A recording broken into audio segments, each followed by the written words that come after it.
வணக்கம். இது அதிர்வின் இன்றைய பிரதான செய்திகள். முதலில் தலைப்புச் செய்திகள். புதுமனைக்கு சென்றபின் மஹிந்தவின் வேண்டுகோள். பார்க்க குவியும் மக்கள் மற்றும் ஆதரவாளர்கள்.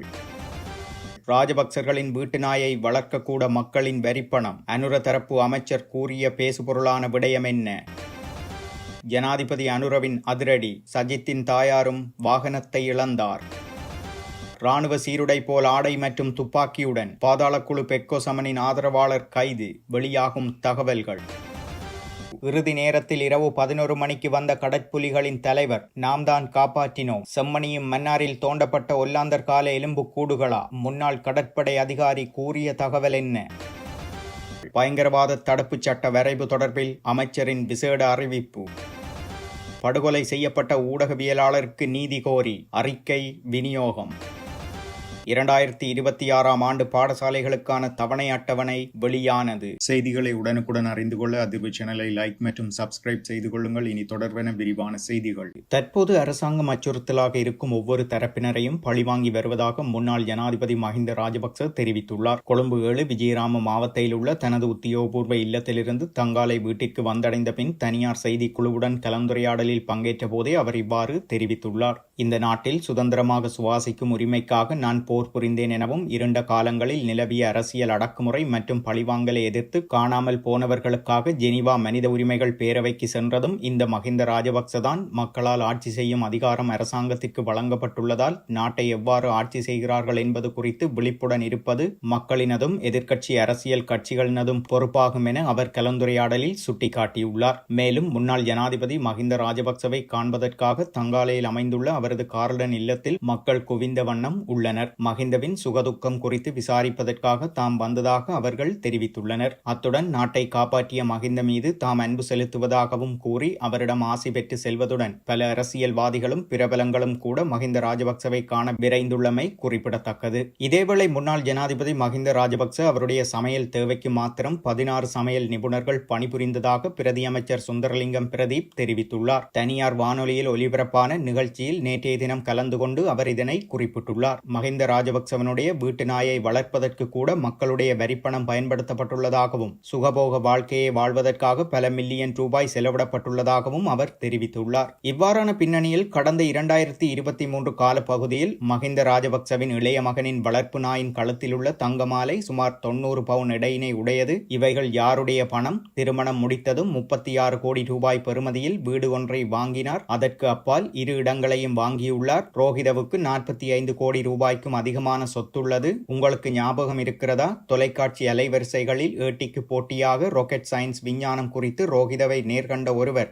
ராக்கெட் சயின்டிஸ்ட் என்று கூறிக்கொள்ள என்ன இருக்கிறது? அதுவும் சாதாரண தர பரீட்சையில் கணிதத்தில் தேர்ச்சி பெறவில்லை என்றால் கலைப்பிரிவில் கூட உயர்தரம் தொடர முடியாது. அவ்வாறிருக்க எங்கிருந்து இந்த ராக்கெட் சயின்ஸ் அறிவு என அவர் கேட்டிருந்தார். அவர்களில் குற்றமில்லை. வாக்கினை நாம் தான் அவர்களுக்கு இடுகிறோம். நாட்டு மக்கள் சிந்தியுங்கள். ஊழல்வாதிகளை தலை தூக்க விடாதீர்கள் என தற்போதைய அரசின் வர்த்தக வாணிப உணவு பாதுகாப்பு மற்றும் கூட்டுறவு அபிவிருத்தி அமைச்சர் வசந்த சமரசிங்க மிக கடுமையாக விமர்சித்திருந்தமை நேற்றைய நாளில் அரசியல் பரப்புகளில் பேசுபொருளாகி இருந்தது. மறைந்த முன்னாள் ஜனாதிபதி ஆர் பிரேமதாசவின் மனைவி ஹேமா பிரேமதாச அரசாங்கத்தினால் தனக்கு கொடுக்கப்பட்ட வாகனத்தை மீண்டும் அரசாங்கத்திடம் ஒப்படைத்துள்ளதாக ஜனாதிபதி செயலகம் தெரிவித்துள்ளது. முன்னாள் ஜனாதிபதிகளின் சிறப்புரிமைகளை ரத்து செய்வதற்கான அரசாங்கத்தினால் சமர்ப்பிக்கப்பட்ட சட்டமூலம் கடந்த புதன்கிழமை பாராளுமன்றத்தில் நிறைவேற்றப்பட்டது. இதனால் அரசாங்கத்தினால் கொடுக்கப்பட்ட வாகனத்தை மறைந்த முன்னாள் ஜனாதிபதி ஆர் பிரேமதாசவின் மனைவி ஹேமா பிரேமதாச மீண்டும் அரசாங்கத்திடமே ஒப்படைத்துள்ளதாக தெரிவிக்கப்பட்டுள்ளது.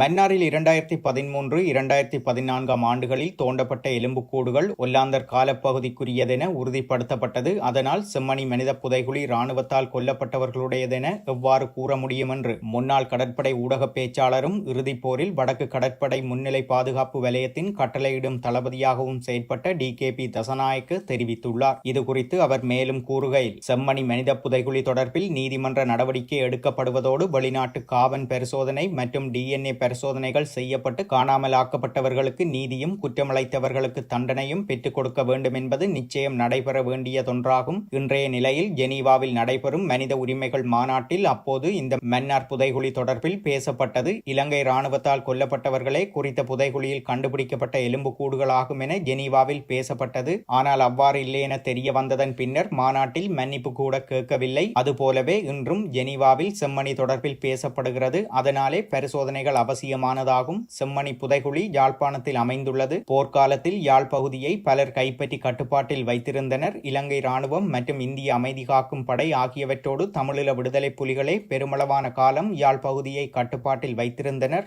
ஆனாலும் அவை 1998ஆம் ஆண்டுக்கானது என்றே கூறப்படுகிறது. மேலும் சுனாமியாலும் பல ஆயிரம் பேர் கொல்லப்பட்டனர். ஆதலால் காலத்தை தொடர்புபடுத்தி ஆய்வுகூட பரிசோதனைகளிலேயே கண்டறிய முடியும். நாங்கள் மக்களை மீட்கும் மனிதாபிமான போரையே முன்னெடுத்தோம். உதாரணத்திற்காக நிலப்பகுதியில் மக்கள் வந்தது போல் கடலிலும் மக்கள் வந்தனர். முல்லைத்தீவு கடற்பகுதியில் கடற்படை கப்பல்கள் 4 வலயங்களாக பாதுகாப்பில் ஈடுபடுத்தப்பட்டிருந்தன. அப்போது நான் தான் கட்டளை தளபதியாக செயற்பட்டேன். பொதுமக்கள் இயந்திரங்களை களவாடி படகுகளின் துடுப்பின் துணையில் கூட கடற்படை பக்கம் காப்பாற்றுமாறு வந்தனர். நாம் 13,000 மக்களை காப்பாற்றி பருத்தித்துறை முகாம்களுக்கு கொண்டு சென்றோம். அந்த முகாம்களை செஞ்சிலுவை சங்கம் நடத்தியது. இறுதிப்போர் காலத்தில் தமிழீழ விடுதலை புலிகளின் கடற்புலிகள் தலைவரின் மனைவி மற்றும் பிள்ளைகள் குடும்பத்தினருடன் இரவு 11 மணிக்கு படகில் வந்தனர். அச்சந்தர்ப்பத்தில் தற்கொலை படகு என சுட்டு வீழ்த்தியிருக்கலாம். ஆனால் எங்களுக்கு கிடைத்த புலனாய்வு தகவலின்படி நாம் அவர்களை காப்பாற்றி சமூகத்தில் விட்டோம். இவ்வாறான பல மனிதாபிமான நடவடிக்கைகளையே நாம் மேற்கொண்டோம். அதற்கு நான் ஒரு சாட்சியாவேன் என அவர் கூறியுள்ளார்.